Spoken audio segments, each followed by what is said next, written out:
जय हिंद। आप सभी का स्वागत है आपके अपने ट्यूब चैनल ज्ञान ग्लोबल स्टडी में। आज हम लोग साइंस के मोस्ट इंपॉर्टेंट क्वेश्चन के बारे में डिस्कशन करेंगे। जो प्रत्येक क्वेश्चन लिया गया है ये मैग्नेट चैप्टर से लिया गया है और प्रत्येक क्वेश्चन किसी न किसी एग्जाम में आया हुआ क्वेश्चन है। तो यहाँ पर फर्स्ट क्वेश्चन दिया है कि टेम्पोररी मैग्नेट्स आर मेड, अस्थायी चुंबक बनाए जाते हैं। ऑप्शन दिया है स्टील, आयरन, कॉपर और सिल्वर दिया है। ठीक, तो पहले से समझ लीजिए कि ये दो प्रकार के मैग्नेट्स बनाए जाते हैं। एक टेम्परेरी मैग्नेट्स होता है, एक परमानेंट मैग्नेट्स होता है। पहले हम टेम्परेरी मैग्नेट्स को समझ लेते हैं। तो ऑप्शन के अकॉर्डिंग यहाँ पर आपका बी ऑप्शन सही है, जो नर्म लोहे है जिसे हम सॉफ्ट आयरन कहते हैं, ये ऑप्शन सही है। इसके कुछ प्रॉपर्टीज होता है, जैसे इसके मैग्नेटिक प्रॉपर्टीज होता है, मैग्नेटिक प्रॉपर्टीज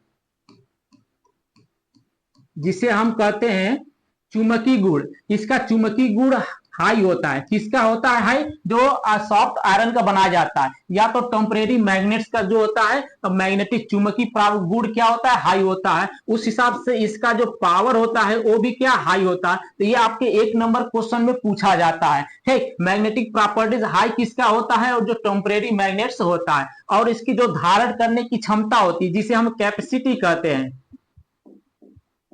कैपेसिटी कहते हैं, इसकी कम होता है। ठीक, और जो इसका टेम्परेरी मैग्नेट्स का यूज कहाँ किया जाता है? इसका यूज ट्रांसफार्मर में कोर के रूप में, जहां पर कोर कहते हैं, कोर के रूप में यूज किया जाता है। और विद्युत मोटर में, डायनामो में, इस सब जगह इसका यूज किया जाता है। ठीक, और जो दूसरा होता है वो होता है आपका परमानेंट मैग्नेट। ठीक,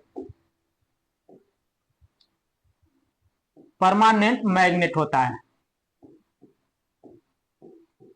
मैग्नेट होता है। ठीक, जो परमानेंट मैग्नेट होता है इसका यूज जो है हम ये इसका इस्पात का बनाया जाता है, जिसे हम ठोस भी कहते हैं। ये स्टील का बनाया जाता है। इसका जस्ट अपोजिट हो जाता है। जो इसका जो मैग्नेटिक प्रॉपर्टीज होता है, जिसे मैग्नेटिक प्रॉपर्टीज होता है वो कम होता है, और इसकी जो पावर होती है वो भी क्या कम होता है। लेकिन क्या होता है, ये कैपेसिटी इसका हाई हो जाता है। समझ में? कैपेसिटी इसका हाई हो जाता है। समझ में आया? अब इसका क्या बना जाता है, जिसे हम परमानेंट मैग्नेट कहते हैं, मैग्नेट या मैग्नेटिक बोलते हैं, दोनों चीज आप बोल सकते हैं। इसका जो हम बनाते हैं ये मोबाइल में हम यूज करते हैं, टेलीफोन में यूज करते हैं और लाउड स्पीकर में यूज करते हैं। समझ में आया? तो आपका बी ऑप्शन सही है। बढ़ते हैं नेक्स्ट क्वेश्चन की ओर। देखिए नेक्स्ट क्वेश्चन दिया है कि जिसे परमानेंट मैग्नेट्स आर मेड। ठीक, यही क्वेश्चन दिया है कि परमानेंट मैग्नेट्स आर मेड माने अस्थायी चुंबक बनाए जाते हैं। ठीक, ये किसका बनाया जाता है? वो स्टील का होता है।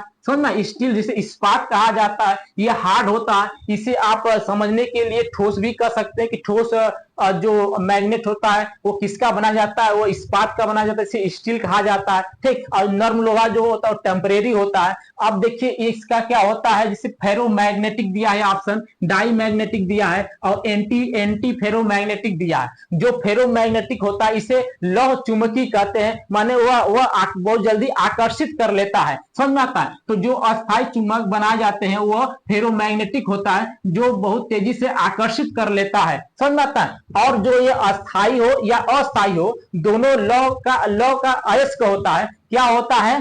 ठीक, लौ अयस्क होता है, उसको बोलते हैं AF3O4 होता है, जिसे मैग्नेटाइट बोला जाता है। समझा? ये आपको याद होना चाहिए। ये किसका अयस्क होता है? लौ का अयस्क होता है। ये मैग्नेटाइट का बना होता है। समझना, ये क्वेश्चन पूछा जाता है। ठीक, ये लौ का अयस्क होता है जिसे मैग्नेटाइट से बनाया जाता है। कौन सा? परमानेंट और टेम्परेरी दोनों बनाया जाता है। ठीक, ये होता है। अब देखिए बढ़ते हैं नेक्स्ट क्वेश्चन की ओर।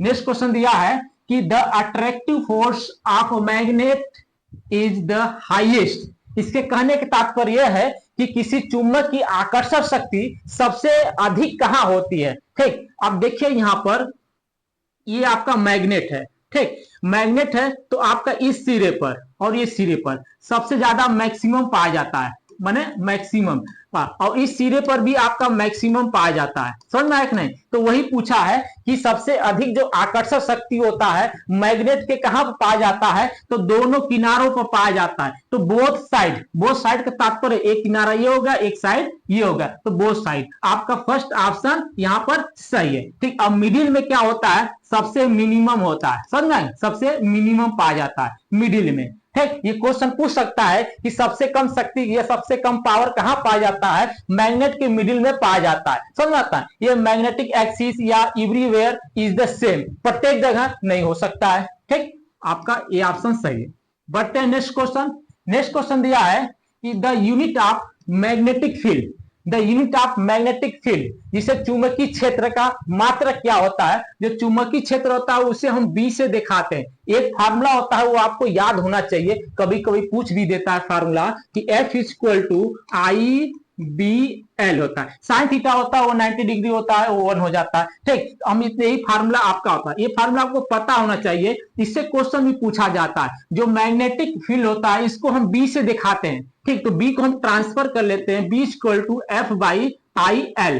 ठीक, देखिए लिखने को तो हम एक ही बार में लिख देते हैं, लेकिन आपको समझ में नहीं आता। ठीक, जब स्टेप बाय स्टेप आप समझेंगे तो आप भूल भी जाएंगे, तो उसको आप कर लेंगे आसानी से। अब इसका यूनिट क्या हुआ, ये फोर्स हुआ, फोर्स का इसका न्यूटन लिख सकते हैं, न्यूटन। ठीक, न्यूटन प्रति, ठीक, न्यूटन प्रति, ये क्या धारा है, करंट है, इसका एम्पियर होगा, न्यूटन प्रति एम्पियर। और ये लंबाई है, लंबाई का मीटर हो जाएगा, लंबाई को मीटर एम लिख सकते हैं। तो न्यूटन प्रति एम्पियर मीटर। एक इसका मात्रक ये हुआ, किसका मात्रक हुआ, मैग्नेटिक फील्ड। अगर इस ऑप्शन में आपका न्यूटन प्रति एम्पियर मीटर दिया रहता तो ये भी ऑप्शन आपका सही हो जाता है। ठीक, इसमें किसी कंफ्यूजन नहीं है। तो इसका एक मात्रक क्या हुआ, ये हुआ। दूसरा मात्रक जो होता है गॉस होता है, समझ में नहीं, जो दूसरा मात्रक होता है वो गॉस होता है। ठीक, एक मात्रक इसका और होता है जो इसका टेस्ला। ठीक, इसका मात्रक एक टेस्ला भी होता है। ठीक, इसका मात्रक एक टेस्ला भी होता है। तो कितने मात्रक हो गए, गॉस, न्यूटन प्रति एम्पियर मीटर और टेस्ला हो गया। ये किसका मात्रक है, ये आपका मैग्नेटिक फील्ड का मात्रक हुआ। ठीक, समझ में आया कि नहीं। और एक चौथा मात्रक याद कर लीजिए, वेबर प्रति मीटर होता है। ठीक, समझ में आया, वेबर प्रति मीटर, वेबर प्रति मीटर स्क्वायर होता है। ये किसका मात्रक है, वेबर प्रति मीटर स्क्वायर, ये भी क्या मैग्नेटिक फील्ड का मात्रक है। ठीक, ये वेबर शॉर्ट फॉर्म में, इसको हम शॉर्ट फॉर्म में डब्ल्यू बी लिखते हैं, वेबर लिखा जाता है। समझ में नहीं। ठीक, तो इसके कितने मात्रक हुए, 4 मात्रक हुए, चारों आपको याद होना चाहिए। गॉस हुआ, न्यूटन प्रति एम्पियर मीटर, तीसरा टेस्ला, चौथा वेबर प्रति मीटर स्क्वायर हुआ। समझ में नहीं। ठीक, अब ये हेनरी जो म्यूचुअल इंडक्टेंस का मात्रक है, इंडक्शन का मात्रक, कौन सा मात्रक है, हेनरी मात्रक। समझ में नहीं। ठीक, बढ़ते हैं नेक्स्ट क्वेश्चन। नेक्स्ट क्वेश्चन देखिए यहां पर दिया है the unit of magnetic flux. अब मैग्नेटिक फ्लक्स का मात्रक क्या हुआ, क्या होता है, इसको मैग्नेटिक फ्लक्स को हम यहाँ पर सिंबल में फाई से लिखा जाता है। समझ में नहीं। अब देखिए जो गॉस है, गॉस आपका क्या है, मैग्नेटिक फील्ड का मात्रक है, ये तो पहले कैंसिल हो गया। ठीक, अब हेनरी क्या है, इंडक्शन का मात्रक, ये भी कैंसिल हो गया।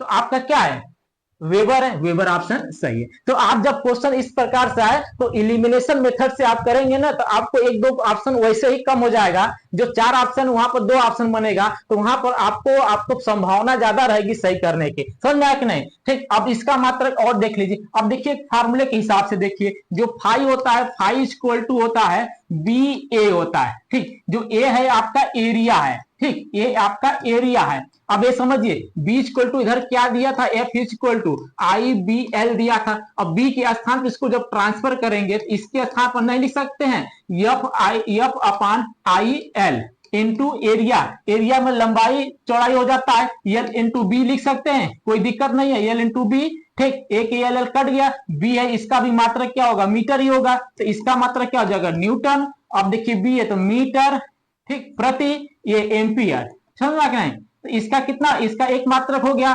कौन सा मात्रक हुआ, न्यूटन मीटर प्रति एम्पियर। किसका मात्रक, मैग्नेटिक फ्लक्स का मात्रक, एक मात्रक हुआ। समझना, दूसरा मात्रक वेबर हुआ। ठीक, वेबर हुआ, 2 मात्रक हुआ। और तीसरा मात्रक मैक्सवेल होता है।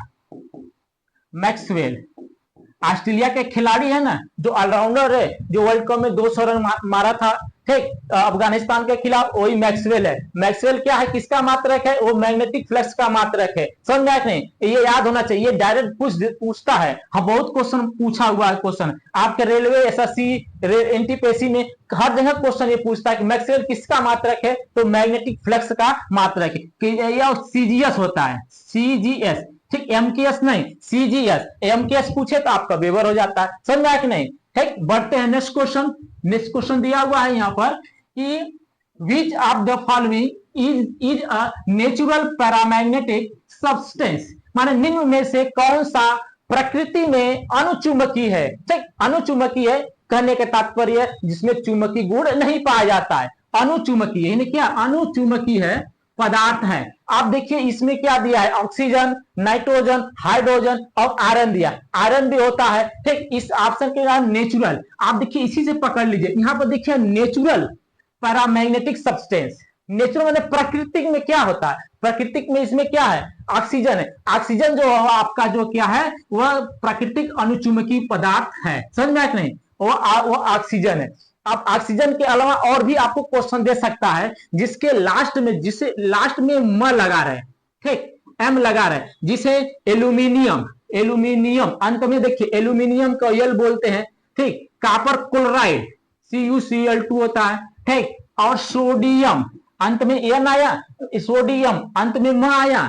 ठीक, म तो वो हो गया सोडियम। ठीक है ना, एल्यूमिनियम, एल्यूमिनियम हो गया, magnesium M N, magnesium M N हो गया, समझना। तो जिसके लास्ट में एन आए वो सब क्या होता है आपका, ये इसका भी एग्जांपल है कि अनुचुंबकीय है, समझना कि नहीं, इसके बहुत से एग्जांपल हो सकता है, समझना कि नहीं, इस प्रकार से। तो बढ़ते हैं नेक्स्ट क्वेश्चन, समझ गए, आपको कुछ भी दे सकता है, aluminium, copper chloride, sodium, magnesium और प्लेटिनम भी हो सकता है, समझना है, इतने तत्व है। अगर आपसे पूछे इस प्रकार से तो आप इसमें ऑप्शन में अगर ये रहे तो आप ये भी इसको ऑप्शन में मारेंगे, समझ में नहीं। ठीक, तो बढ़ते हैं नेक्स्ट क्वेश्चन। नेक्स्ट क्वेश्चन यहां पर आपका दिया है कि any freely suspended magnets always remains in place.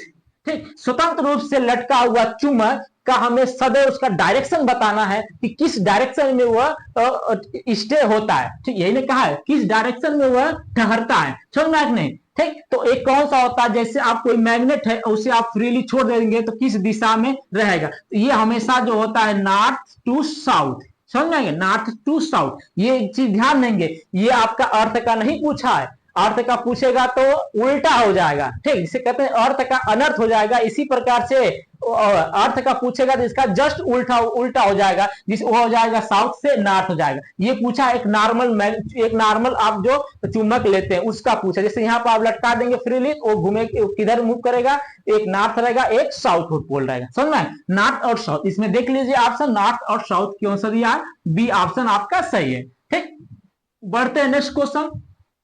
Next question दिया है कि it is difficult to magnetise, it is difficult to magnetise steel because. अब देखिए यहाँ पर मैग्नेटाइज स्टील, स्टील किसमें पाया गया था, वो अस्थायी चुंबक में था, समझा, वो अस्थायी चुंबक में, जिसे हम परमानेंट कहते हैं, वो हाउस से ठोस लोहा उसे ठोस कहते हैं, या तो फौलाद भी कहते हैं। एक आता था सीमेंट पहले फौलाद, ठीक, वो बहुत स्ट्रांग होता था, उसी के बेस पर लिया गया स्टील होता है। ठीक, ये क्यों होता है, स्टील को चुंबकीय करना कठिन क्यों होता है, क्योंकि जो इसकी धारण क्षमता है, जो परमानेंट होता है उसकी धारण क्षमता जिसे हम कैपेसिटी कहते हैं, कैपेसिटी कहते हैं, वो हाई रहता था लेकिन पावर कम रहता था, समझ में। तो वही हो गया, इसकी अधिक धारण क्षमता होने के कारण इसको हमें चुंबक बनाना अधिक और हार्ड होता है। ठीक, समझा नहीं, तो आपका बी ऑप्शन सही है, कम चुंबकीय होने के कारण नहीं होगा। ठीक, आप एक बार कंसेप्ट समझे रहेंगे तो दोबारा आपको पढ़ने की जरूरत नहीं पड़ेगी। इसके फर्स्ट वाले क्वेश्चन में हम आपको एक्सप्लेन करके बताए हैं कि इसकी पावर कम होगा हो जाएगी,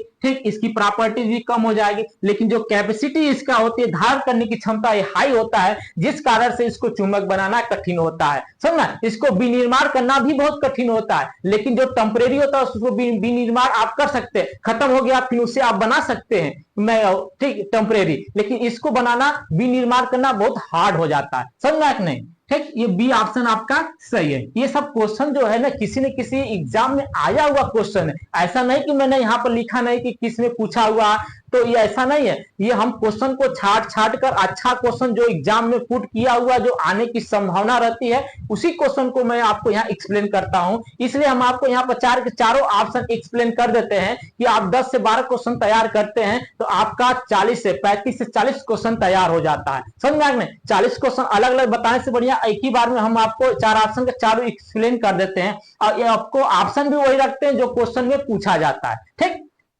बढ़ते हैं नेक्स्ट क्वेश्चन।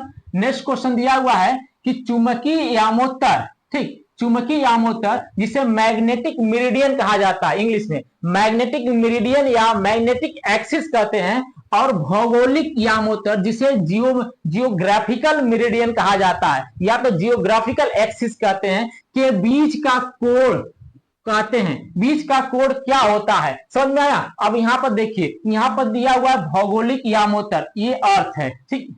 अर्थ आपका जियोड आकार का, एकदम प्योर गोल नहीं है, ठीक। अब जो ये काल्पनिक रेखा होती है यहां से यहां तक, ठीक, पृथ्वी को मान लेते हैं ये काल्पनिक रेखा होता है, इसी रेखा को मिलाने वाले को हम जियोमेट्रिकल जियोग्राफिकल, ठीक, इसी रेखा को जियोग्राफिकल मेरिडियन कहते हैं। मेरिडियन कहिए या तो एक्सिस कहिए, दोनों चीज एक ही है, ठीक। शॉर्ट फॉर्म में इसे जीएम से जाना करिए। ये काल्पनिक रेखा होता है, समझ में आया कि नहीं। ये ऊपर नॉर्थ होता है, नीचे साउथ होता है, ठीक। ये नॉर्थ मान लीजिए, ये साउथ होता है। अब जो इसका चुंबक होता है वो इस प्रकार से होता है, ठीक। ये यहां पर नॉर्थ रहेगा और ऊपर नॉर्थ रहेगा यहाँ, ठीक। ये ऊपर साउथ रहेगा, यहां पर नॉर्थ रहेगा, ठीक। अगर दोनों एक ही साइड, देखिए अगर यहाँ साउथ रहेगा तो दोनों क्या होगा, एक दोनों अगर नॉर्थ साउथ एक दूसरे को खींचता है, समझ में। अगर सेम रहेगा एक दूसरे को प्रतिकर्षित करता है, तो यहाँ पर नॉर्थ रहेगा साउथ रहेगा। ये पृथ्वी का साउथ है, लेकिन जो पृथ्वी के चुंबक है उसका जो यहाँ पर नॉर्थ रहता है नीचे की ओर, तो ये आप ध्यान देंगे, समझ में। ये जो होता है जैसे यहाँ पर जियोग्राफिकल मेरिडियन कहा जाता है, उसी प्रकार जो चुंबक का होता है ये लाइन, इसी को हम कहते हैं मैग्नेटिक यामोत्तर, मैग्नेटिक मेरिडियन कहा जाता है, ठीक। मेरिडियन या तो एक्सिस, ठीक। जो चुंबकीय होगा तो चुंबक का इस वाले को लेंगे, ठीक। अगर जियोग्राफिकल पूछे तो इस पूरे पृथ्वी को लेंगे। अब इन दोनों के बीच में जो एक कोण बनता है, इसी कोण को हम क्या कहते हैं, ठीक, चुंबकीय दिक्पात कहते हैं, एंगल ऑफ डिक्लाइन बोलते हैं, समझ आएगा। चुंबकीय दिक्पात जिसे एंगल ऑफ डिक्लाइन कहा जाता है, तो यही किसी कोण को हम क्या कहते हैं, एंगल चुंबकीय दिक्पात कोण कहा जाता है, ठीक। समझ में नहीं। तो आपका सी ऑप्शन यहां पर सही है, ठीक।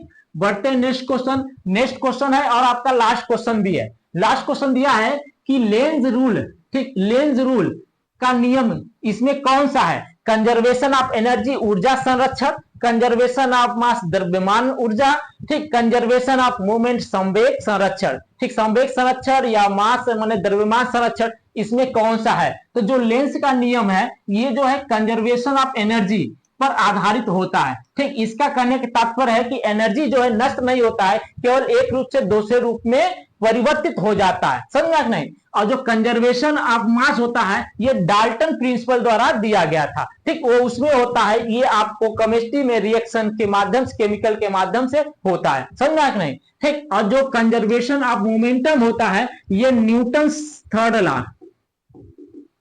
न्यूटन्स थर्ड लॉ, ठीक, एक्शन और रिएक्शन में काम किए करता है। कौन सा काम करता है, कंजर्वेशन ऑफ मोमेंटम, ये न्यूटन थर्ड लॉ जिसे क्रिया प्रतिक्रिया का नियम कहा जाता है, ठीक। तो आपको ये तीनों क्वेश्चन पूछ सकता है, कंजर्वेशन ऑफ मोमेंटम कहां पर लगता है, न्यूटन थर्ड लॉ में लगता है, ठीक। अभी न्यूटन भी दे देगा, ठीक। अब ये क्या डाल्टन प्रिंसिपल में काम करता है, ठीक। तो आई होप आपको अच्छे से समझ में आ गया होगा। ये प्रत्येक क्वेश्चन किसी न किसी एग्जाम में आया हुआ क्वेश्चन है। मिलते हैं नेक्स्ट वीडियो में। जय हिंद।